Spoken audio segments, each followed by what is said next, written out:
And then when I was 19 and I had like 10,000 subscribers, maybe it was like 18. And that's when I started meeting a few other YouTubers online. And I realized like, I'm not a freak. I'm just like obsessed with YouTube, and that's okay. You know, you just got to find other people that are like that. Most people want to talk about South Park when you're younger, or when I was younger, or cartoons or whatever. And I back then was figuring out how to drop ship or how to better edit a video or stuff like that. Like bring that up at a high school lunch table. I thought it was a freak of nature because like people would tell me, all you do is talk about YouTube. You're too obsessed with YouTube. Like get a life. Like from 13 to like 19.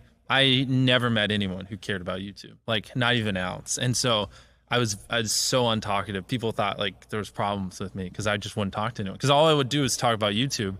And after a while, like you realize like no one cares. Like you just get labeled as the guy that just only likes YouTube. And I'm sure you guys have heard the story, but for people that don't know, I was offered $5,000 for a video. But this was when I was like 19, and it was so much money. It's like, Mom, look, and I was like, double it, and I'll walk outside and I'll give it to a homeless person. And they're like, no, you won't. And I was like, double it. And I like pacing around my neighborhood for 3 hours convincing this guy, like on the phone, just double the money. I promise the video will go viral and I'll give it to a homeless person. I was like, $10,000 just looks better in a title. It'll get more views. I promise your app will do better.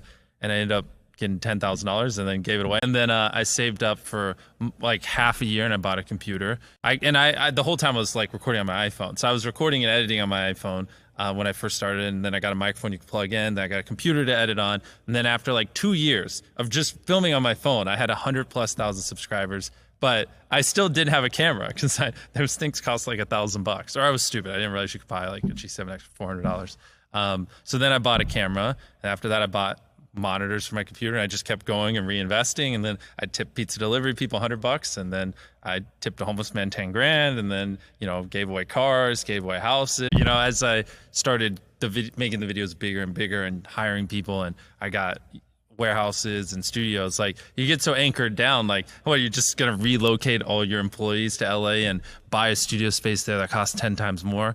Why? You know what I mean? Like what are the negatives of being in a small town? I would argue with the internet and things like Zoom, where you can talk to everyone, and we're so interconnected, like there really is no need to pay 12% more tax because of, what is it, state tax in California, and then on top of that pay like 3 to 5 times more for rent and all this other stuff. It's almost silly to be there for people in our position. And then when I was 19 and I had like 10,000 subscribers, maybe it was like 18, and that's when I started meeting a few other YouTubers online, and I realized like I'm not a freak. I'm just like obsessed with YouTube, and that's okay. You know, you just got to find other people that are like that. Most people want to talk about South Park when you're younger, or when I was younger, or cartoons or whatever. And I back then was figuring out how to drop ship or how to better edit a video or stuff like that. Like bring that up at a high school lunch.